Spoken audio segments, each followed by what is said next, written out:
Anna, welcome back to another Connections podcast. Thanks, Lisa. I'm excited to be here. Oh my gosh, I am so excited about this series that you first suggested, and we are now doing about how we are connecting research and other experts and just products and everything into what Organize 365 is doing.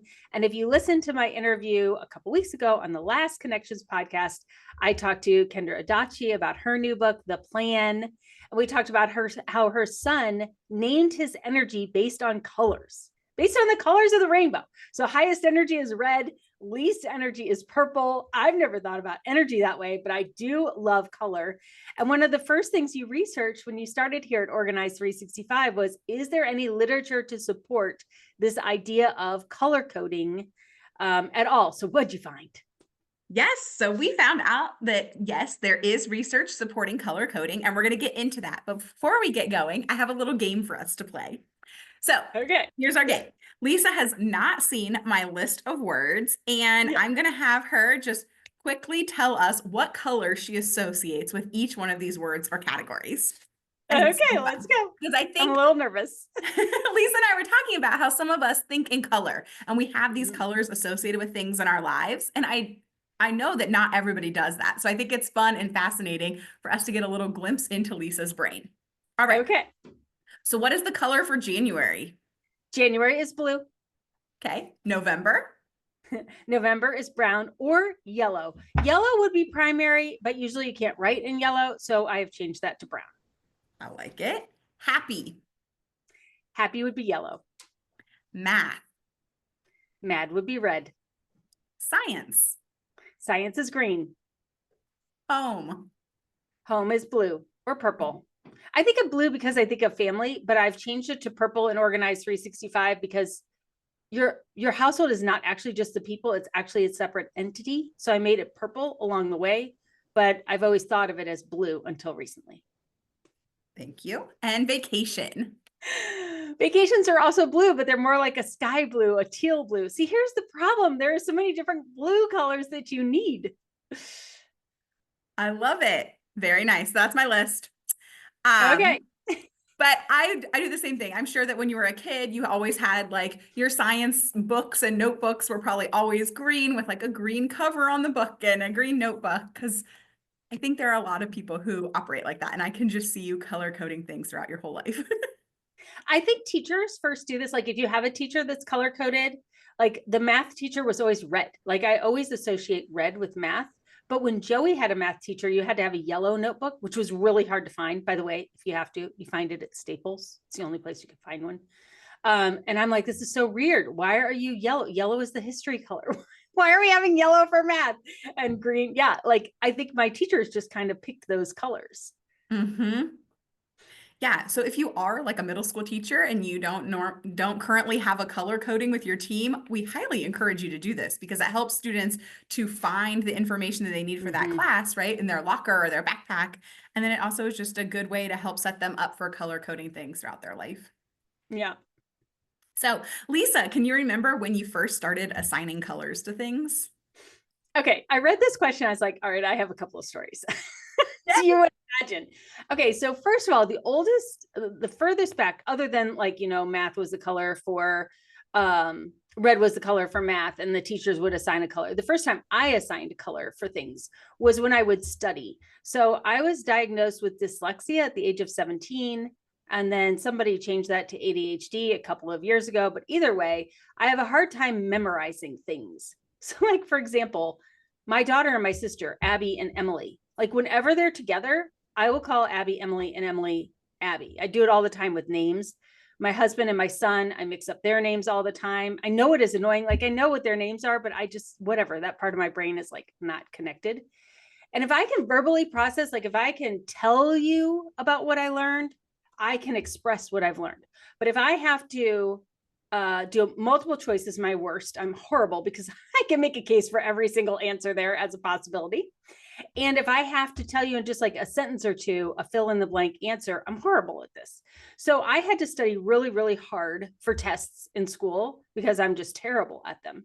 And the way that I would study is I would write out the answers over and over and over again. And then if I had to do multiple choice or memorization, I would do flashcards.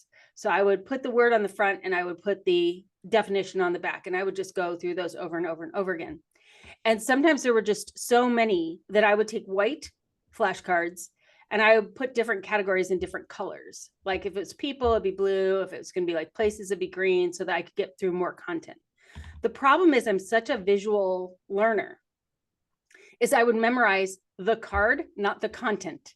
So I remember at the end of one of my classes, I got the answer wrong. I knew I got the answer wrong. And I went up to the teacher. I was like, it's on page 72. It's in the second line. It's the third word. And she was like, okay, but you have to know what the word is. I'm like, but I don't. But don't I get credit for like knowing where it's going to be? And she's like, no, dang it. And so I would have to trick myself. Like when I made these index cards, if I made some on Wednesday and the rest on Thursday, my handwriting might be a little bit different. Well, I would know as I was going through the cards, which cards were made on Thursday and said, I'm so weird, you guys, so weird. So I'd have to rewrite all the cards again in order to learn. So anyway, that was my first time of like really learning that this color coding, and this is how I would memorize things. So my second example of that would be color coding would have been when I first had Joey and Abby. So 2 kids, 18 months in age, 2 of everything, right? And I gave them each a color, a boy and a girl. So it's pink and blue. That's like not really fun or different or novel or anything, but it was really easy to buy things in pinks and blues. And I would know that they both got their medicine or they both got their milk or who hadn't finished whatever. And then as they got older, I'd be like, no, that's your cup. Go pick it up because it's blue or it's pink. I did that for a while. And that I think most people do that when they have children. They assign everybody a color. And once you have 2 boys or 2 girls and you're like, oh, I guess you're purple or you're green. Now we're moving on to yellow and orange and all these different colors. But I think I really noticed the power of color coding most when my kids were little. They were probably entering into school, and I was working part-time at a school as a tutor. And my job was to help kids who were, I've always been like a support staff, reading help, whatever. So I was helping this student who was really struggling in spelling, and like, I can't spell. Like I still cannot spell to this day. I don't understand spelling.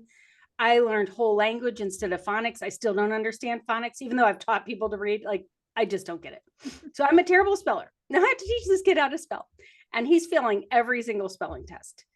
And I'm like, what are we going to do? Like, how are we going to learn this? So I got out markers and I had us start writing the words. Like if you were spelling a word in the middle would be a TH. We'd spell it in black with the TH in red in the middle. And he did a little bit better on the spelling test. I was like, how else could we do this? And I was like, well, let's just break every single word into syllables.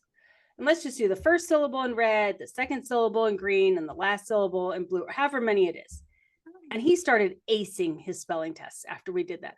All we had to do is break the spelling words into syllables, practice writing them in various colors, and then he could ace the spelling test. And that's the first time when I really realized that, oh, chunking something by color really can help people learn something to the point where they're able to know it.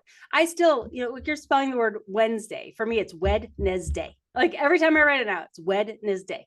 The word there, like they're going to the park, is the IR. I cannot spell the word there normally. I have to think about how it is spelled because I just don't know how to spell. It's just not a part of my brain. And so my dad used to say words to me that way because my spelling was so bad. When I was in 8th grade, my parents did not have the money, but they bought this thing called a Franklin speller. It was like $100. And this is in 1983 or something. It's $100 little computer. And you were supposed to spell the word phonetically, and then it would tell you how to spell it correctly. So I'm typing the word in there. And I would take it to my dad and I'd be like, it's broken. He's like, what's the word? And I would put how I spell it. He's like, you can't even spell wrong right. Like you can't even spell incorrectly in order to get the correct. And so, I mean, when I'm in 8th grade, I'm like, I can't even spell wrong right. Like this is just not a skill that I have. However, I was able to teach somebody else by using color. I love that. Yeah. I think color really does help. And that actually relates to the study we're going to talk about in a little bit. Great. Before we get to the study, can you tell us about I mean, when you were developing the products with an organized 365, you could have done a lot of different things, but you chose to make color coding a really important part of the process for the Sunday basket, and the Friday workbox and how we process information. So, can you explain like why was color so important to you that you decided to manufacture all of the slash pockets, and how did you choose the colors? So these are great questions. I love these questions. Oh, good. So I am extremely intentional in every single thing I do because I come at every problem from the lens of a teacher. If I was just solving a problem to solve a problem, I'd just do it for you, or I'd have you have me do it. But a teacher wants to take what they know and teach someone else so that they can do it without the teacher. And so that's how I've created everything. And before I even started Organize 365 back in like 2005, 2006, 2007, I was a leader in a direct sales company, Creative Memories. And in that direct sales company, I made money. Most people in direct sales companies don't make money, but I did make money. And I realized that if I wanted to have this be a business that made money and I kept earning the trips, which my husband really started to like, that the people that signed up under me in Creative Memories also had to make money. And when you run a business, and it'll move into Organize 365 when you run a household, there are so many things you can do. And someone, it was not me, but someone in Creative Memories had this worksheet that was called How to Get an A in Creative Memories. Like there are a lot of things you can do, but only these things count as work because these are profit generating things. I can't remember what leader it was, but we all used it. We all taught our downline how to get an A. Like organizing your sticker book did not count, but calling a customer or following up or delivering an order did count as work. So you could work all that you wanted, but these are the only works that you could do that counted as work hours. The rest was hobby work. So we knew that from the beginning. But even on that list, with my consultants, I would find that they did some things on that profitable list and they avoided some others. And every single person who makes money in direct sales has a good balance between getting new leads and nurturing new leads and new clients, making them into VIP customers. And then once they're VIP customers, getting them to start their own unit and so on and so forth. And I found that once you had a customer or a couple of customers and you were in business and you were making, maybe a couple $100s a month, you were pretty happy because you had a workshop and your workshop was full. And so you didn't do the harder work, which was finding new people who might want to make scrapbooks. And you would just spend more time with your customers, but then you wouldn't make money because you'd buy little gifts for your customers or you would do things that were not profitable. So you didn't make money, but you had a business and you were doing the right things. So the way in which I taught my downline how to be profitable and how the leaders who were earning the trips were making the money is they weren't just servicing their customers, they were also getting new leads and taking their customers and turning them into team members, which was pink, purple, and blue. So first you need pink. You need these new possibilities of people who want to do or want the service that you provide. And then they become customers. They become a customer when they give you money or they sign a contract that makes them a purple person. They're no longer in the pink category.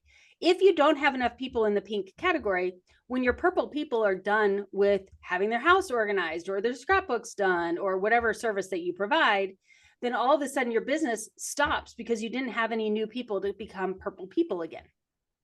So this pink purple, this idea that people could have new leads while servicing current customers. So when their current customers finish, they would have new customers that would come into their business was such a hard concept for consultants to understand and grasp that I made it this pink and this purple.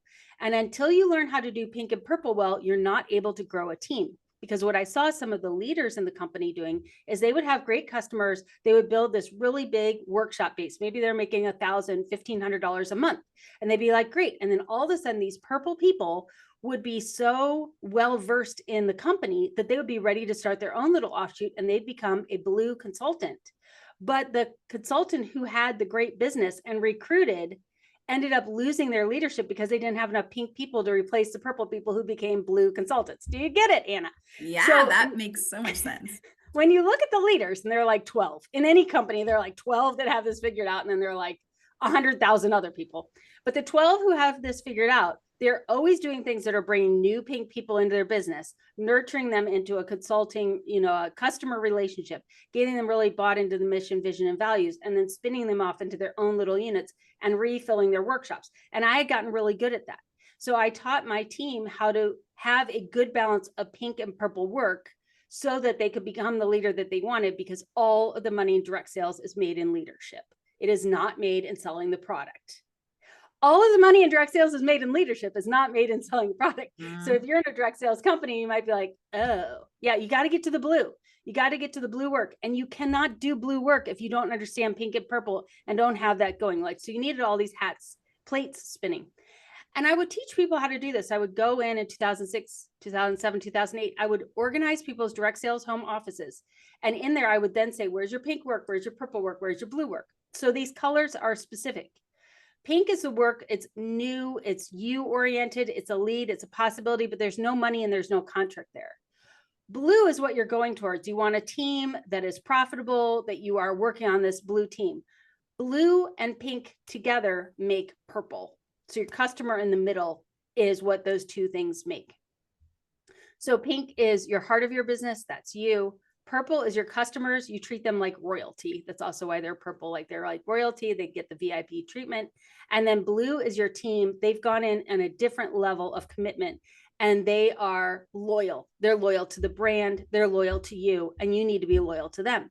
And as your business grows and you get to the point where you have a team, your focus is no longer on selling customers. Your focus is on your team, and they sell customers and they get leads. And that's how business works. And I figured all that out in direct sales because I really needed my business to be profitable, and I needed my consultant's business to be profitable in order for my business to be profitable. So then if you fast forward a little bit, I went into the pit of despair, went back to teaching. Creative Memories went bankrupt twice, whatever. Now we're just 2012. And I know I'm supposed to be my own business owner. I'm like a fourth generation female entrepreneur. Like it's just, I was supposed to have a business. I knew that way in the past. I just didn't. I thought it was direct sales. I thought it was other things. So I'm starting Organize 365. Joined a new direct sales company. I'm doing the pink, purple, blue, green. I'm like a leader instantaneously. I get to the end of that first year. I've made no money in the company, even though I recruited 50 people.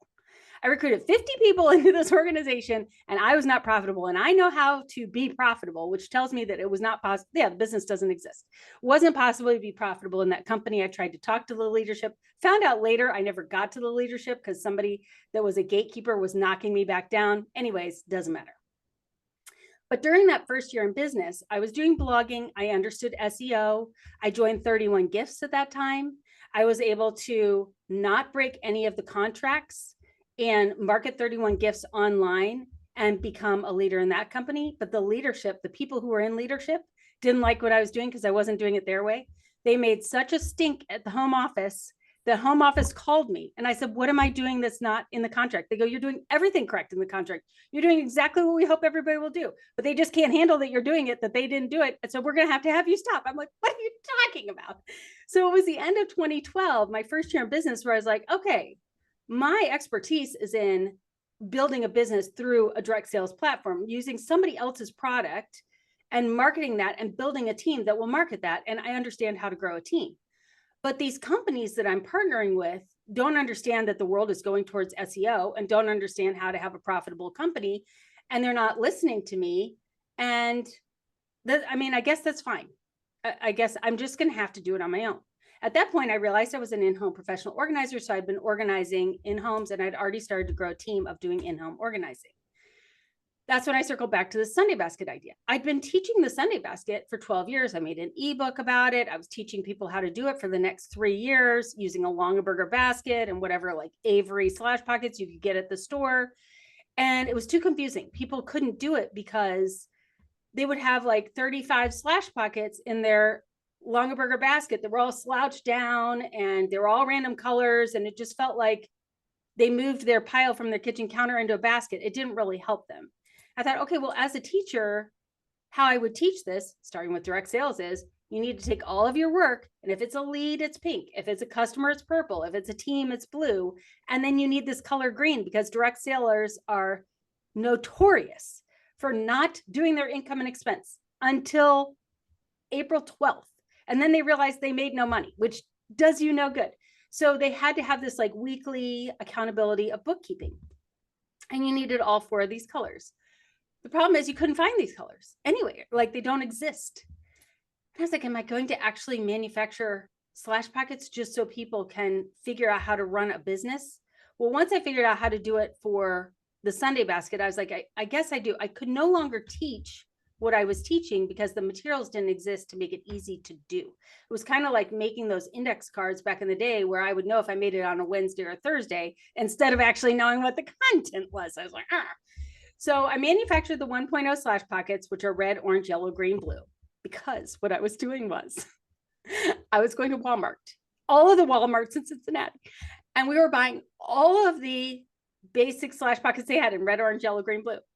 And we were cutting them open and taking out the Walmart thing. And then we're mailing that out and calling that the Sunday basket 1.0.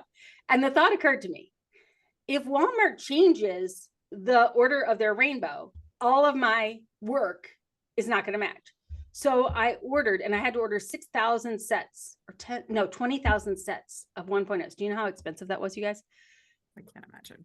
Because slash pockets are only made in China. The machines are only, everything's, so it's my first international order. I order it, it comes over. The day it lands in the United States, Walmart changed their order from red, orange, yellow, green, blue to red, green, yellow, orange, blue, or whatever. Like they changed theirs. I was like, that's exactly what I thought might happen. So as soon as I ordered that, then I needed to order the 2.0s, which was 5 pink, 5 blue, purple, 5 blue, 5 green, which was 4 times as expensive as ordering 1.0s. Luckily, I don't have a problem with the credit card, and I like, and we just ordered them. And I was like, okay, well, we're in now because I have enough slash pockets to like make a house out of them. Okay, I have a question though. When you ordered all of these, where were they delivered to? Were these in your garage? We need to know. So glad you asked. The first order, yes, came to my garage. I'm like, how many could this possibly be? And I ordered them through a broker who brought them in the back of his van. And all of a sudden we're unloading these in the garage. And I'm thinking, oh, it's going to be like a little bookshelf. No, it's like the size of my car. And I like to park in the garage. And I'm like, oh, this is a problem. This is going to be a problem. This is right when the company was, I was changing it from an LLC to a C Corp. This is when I hired 7 people in 7 weeks. This is when I created all the mission, vision, values that you've been hearing about. This was the year of 2017. All this happened in 2017. So then I had to like go rent a place. So I got a 400 square foot office and I put in this shelving, this HDX shelving, and we moved all the slash pockets over there. I also ended up ordering all the Sunday baskets and all the binders.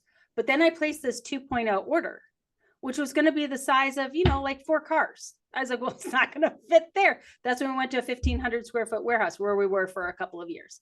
So when I did this, when I invested in these slash pockets, I don't think Greg never asked me any questions about money ever. I don't think he knows how much this cost when I did this. And it was like a huge bet on myself. Like, okay, well, I've been selling online courses and eBooks, and I had a podcast. And I was like, I literally can't keep moving forward in teaching this concept without these office supplies. So I'm going to order these slash pockets. So pink, purple, blue, green made total sense in the direct sales workbox that I was selling, which is how this all started. Now I needed to move it into the Sunday basket. And obviously we needed to keep the same colors because I am not Rockefeller. So pink, purple, blue, green. I'm like, all right, well, if I was going to take all of the Sunday basket colors, what do pink, purple, blue, green mean? Well, green is obviously financial. And then blue is the color of family. So in any system you're in, blue is always the color of family. Green is always the color of financial and administration. This is when I realized that purple was the color of the house. Pink is the color of me. Purple is the color of the people who live in my house. Pink and purple together make pink and blue together make purple. Purple is the color of the house. This is when I realized that, oh, the house is a separate entity from me. The house needs to have maintenance. The house needs to have, all these things. And so I could separate these from me. And these slash pockets really started helping me do this. And I manufactured paint because I'd already manufactured paint. So I threw it in the Sunday basket. And of course, that's my personal goals. Here's the thing, Anna. I put together my own first Sunday basket in 2000. This would have been 2019 when we first got the first 2.0 Sunday basket order, which came in defective, by the way. Anyways, so I put it together and I'm labeling all the blue and I'm labeling all the green. I'm taking an extra set of green because I have so much debt, and I'm labeling all the purple, an extra set of purple because I have so many organizing projects. And I get to the pink. No clue what to label those. I had no personal goals. I hadn't done anything. That's when I was like, oh, we really need these pink slash pockets, but I have 0 goals for myself. Like all of my goals are people goals, house goals, financial goals, business goals, whatever. So that's where the colors came from. That's how they went into the products. And then we just had the binders, the household binders. That's a good story too. Can I tell that story? Yes, please. Okay. So that was supposed to be 3 binders. It's supposed to be a medical, a financial, and a household reference. And I wanted household reference, like for your manuals and all that kind of stuff. But the team we had at the time wanted a household operations binder, like how do you plan parties and holidays and meal plans and recipes and all of these things. And so that's what they gave me back. And I was like, this isn't what I wanted. I want a household reference binder, but this is good. We'll keep this too. So that's why we have 4 binders. As the operations one is the one that they created. That, yeah, I needed all that stuff, but I wasn't getting to that stuff because I didn't have the time or the money. I needed the reference because the house was falling apart around me. I needed the medical because everybody was at the doctor every other week. And I needed the financial because do we even have money if anything happens? And so this is how I was cleaning out people's file cabinets in Cincinnati. They didn't have things that went into operations binder, which is why I didn't think we needed one at the time. I was trying to clean out their file cabinets into these 3 binders, but the operations one was bonus. So we manufactured those. And it wasn't until our 3rd binder manufacturer, by the way, binder manufacturers are going out of business faster than anything in the world. It's very scary. So we have to keep changing our binders because binder manufacturers are going out of business so fast. We color coded them. So now they match. Red is medical, green is financial, blue is household operations, and purple is household reference. So the colors go through all the systems. As I continued to be an in-home professional organizer, and as I started to create the systems I needed in my own house, I realized how many more invisible work systems need to be created. And that's how everything just kind of mushroomed from there. It's so cool to hear those stories. And it's really funny to me that the household operations was the last binder that you created. And I'm pretty sure that this year in March Madness, that was the #1 product that people loved. Like people said that they just loved it. And that won March Madness was that household operations. Like we really do need it. Yes, we do need it. Yes. How fun. Thank you for sharing those stories. It is so much fun to hear all the backstories about how things were created. And like, when this comes out, I will try and have you post on Instagram a picture of a palette. You guys, if you have not seen one of these palettes, like how big these orders of Slash Pockets are, like it is. Okay, I have the original pictures. Because, okay, first it came out of the van. I do have that picture. Then when I think the Sunday basket was the next thing that came on a pallet. So this was delivered where we had the 400 square foot office warehouse. But mind you, it's like an office. Like, you know how you go into an office building and you rent a 400 square foot office down a hallway? And I'm having a pallet delivered there. So you know where the pallet gets delivered, right? In the parking lot. Because there's no dock door or anything. So this truck comes up and it's going to deliver a pallet. Also, I don't have a dock door. So I had to have a kind of truck where it could bring the pallet out and then lower it down. Yes. And then I don't have like a pallet mover thingy. So I'm trying to unload the pallet as fast as possible and run it inside while this pallet is blocking people in the parking lot. I'm like sweating profusely doing all these things. Like, as you grow a business, you have no idea what you're doing. And then you realize that you've ordered something or something's on its way and you have no idea how to undo it. Like, it's really fun, but also it's really crazy. But I do have those pictures. Okay, so I was not around when I was not around at the beginning. What was the first color of Sunday basket that you got delivered? Oh, so the first color, and it was a cardboard box because we didn't think we could do sewn boxes. Yes. Our prototype was sewn, but the cost to make a sewn box was prohibitive. And so we did cardboard boxes, which the glue ended up failing in those. So all the cardboard boxes, eventually you just started to peel away. I mean, like the first product, it was so expensive and everything just fell apart. And they had like they were a solid, I think it was red, gray, navy. There might've been a couple more colors. And then we went to a lattice where we like made our own paper. And we had some of the lattice ones, and those are the ones that the glue wouldn't stick on. Okay, I have seen some of these. That is so cool. It's just all in the back. We have a whole archive bin, because I'm a creative memories person. So someday when we have our own building, we'll have like one of those cool walls we're able to walk through, and you'll be able to see like a walking timeline. I've saved everything. It's so cool. Oh my gosh. Okay. I love hearing all this. I think people are going to love hearing all these stories too. Okay, so that circles us back around to a research study that I found. So I found some different resources, but this study was, to me, the coolest. So we're going to break it down super simple for us, but it was by Lambersky and Dwyer, and they did a study. They were trying to figure out if there were some visual cues that could be integrated into teaching something so that people could remember and retrieve that information when they needed to. And so they used medical students. And if you're looking at, if you're watching this on YouTube, you can see a picture of the heart, and they labeled different areas of the heart in different colors. And so like half of the sample, half of the participants had the color version and half had the black and white version. And the findings of the study were not like super groundbreaking, but they did find that for those people who learned the information and studied the information with the color-coded system, they had an easier time retrieving that information. So this tells us that if we're learning the system with the colors, so if you're teaching us how to use the Sunday basket and you are teaching us the colors that go with these different things, as we are recalling information in our head, we're going to see it in that color. So it comes out in a couple different ways. Like for me, if I am at home and I'm trying to remember things that I wrote down in my planner, I color code them like you do during planning day to match the colors, and it's easier to remember it for me. Also, when you go to find information in your Sunday basket and you're thinking, okay, I remember I put it in a 2.0 slash pocket. Oh, but it was related to my son, so I know it's going to be a blue. Then when you go to your Sunday basket, you just go straight to those blue slash pockets, yes. And there's way fewer steps in finding that information. And so I just like this study because it's talking to us about how, words have power, but color has this significant power in helping us retain and retrieve information. Yeah, I had something I wanted to read out of the study, but as you're saying that, obviously if you have a Sunday basket and you have the slash pockets, you're understanding what we're talking about.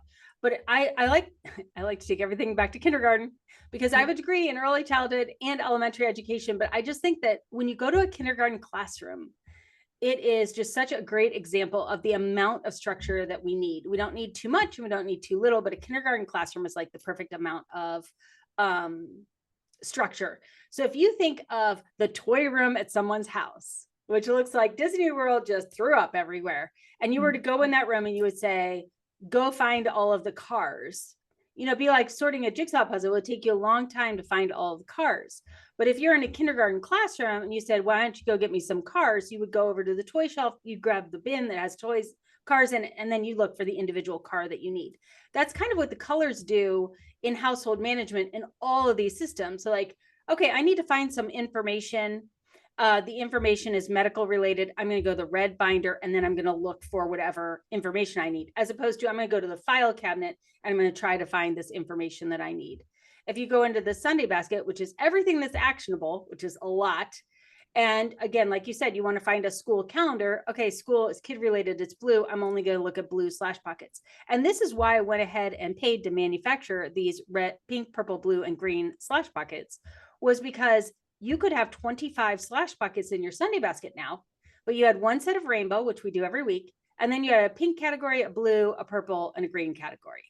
And you could deep dive into one category at a time, but it made those 5, or if you add in more slash pockets, 10 slash pockets, one category. It's the car bin. Now you're finding the exact car you need versus I have 25 or 40 things I'm working on and I need to just find whichever one. There's so much cognitive load in finding the right slash pocket before you're even going to take any action on it. And so this categorization of the activities that we do in work, in home, in school, and all these different things allow us to do a lot more with a lot less cognitive load. At least that's what I believe. Yes, I agree too. Okay, great. So we agree. We don't have a science on it. So this study was done, I think you have the front page. Was it 1978? 1983. 1983. We had to dig deep, you guys. There are a lot of studies from the late 70s and early 80s that interest me that just haven't been studied for a long time. And so academia is kind of funny. Academics kind of follow a line of thought, and then as that line of thought changes, they keep following that line of thought. And around the late 70s, early 80s, a lot of feminist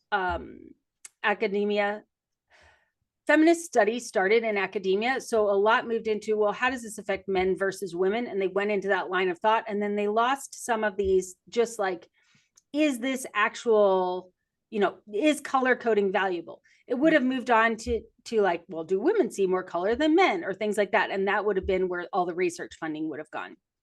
Yeah, there were more studies, but everyone just kept citing this study. So same. And then that makes is this then a seminal study? It is. I would say it's a foundational work. So these seminal studies then are referenced back and over again, and then people build on those. Okay, so what I wanted to read to you again at the end of this, it's called The Instructional Effect of Coding. It says, the primary value of the color code was in providing a structure for physical discrimination and associative meaning in self-paced instruction. I think that's so cool. What I'm learning in my PhD is adult education is always self-paced. So this is going to match what we're doing really well. Back to the study. The observed results, thus, are consistent with cognitive theories, maintaining that learning is enhanced in those aspects of the stimulus situation in which the learner does have a set or code for responding. That is, when color is used as a peripheral clue, or when a non-code strategy is used to embellish the central stimulus in self-paced materials, learning is enhanced. Which I think is really cool. Really cool. Here's another thing. Thus, the more visual, color-coded, and instructional materials enabled greater conceptual acquisition, greater availability at retrieval, and a memory decline rate similar to that of the black-white instructional treatments. So it not only helps you learn, but it also helps you retrieve. And I think that is so important when we think about household management. The household management entity is devoid of operational systems. Period. Like, there just aren't any universal operational systems. So in creating these universal operating systems, like the Sunday basket, the paper solution, and planning day, all of these go together like Granimals or Gymboree clothes, where like everything, once you learn one system, the next one becomes easier and easier and easier because they all build on these same foundational principles. There's one other thing that I built into all of these systems. Thankfully, I mean, it was intentional, but I can't believe how awesome it is now that I did it, is every single system was created to be done independently by the learner, you. So when you think of the Sunday basket, I tried to think, what are all the things you would need? So we mail you a Sunday basket box and the slash pockets and the workbook, because I don't want you to have to go out and try to find school supplies. It's kind of like you're in school and you got the kit where you come into school, first day of school, and there's just a box of school supplies on your desk. You didn't have to go to 18 million stores and find everything. So you have the right supplies. Then you have the course material, which I created. And then I make the course material so that any independent lesson can be watched independent of every other one, because I know how you are. You're going to go to the area that you want to learn about most, and you're going to skip things and rewatch things and do whatever. We're adult learners. We like to be in control of how we learn. So you're going to pick and choose what you watch. So I make every single video complete enough that you could do that step without doing any of the other steps. And then we created the community where you could do co-working in most of these programs so that you feel like you're connected to other people as you're learning.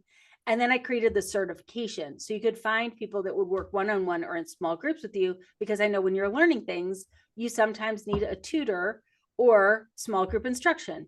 Raising my hand, I have another stats class, and I finally found a stats tutor online on Reddit from a post like 5 years ago. I was like, do you still tutor people? And he was like, yes. I was like, great. So then I was like, I want to go over my data from 2020. I want to go over my data from the research practicum. I want you to help me in this class. Okay, I'm going to do this study with this other university this summer. I want you to help me with this. And then I want you to help me to figure out my methods for my dissertation.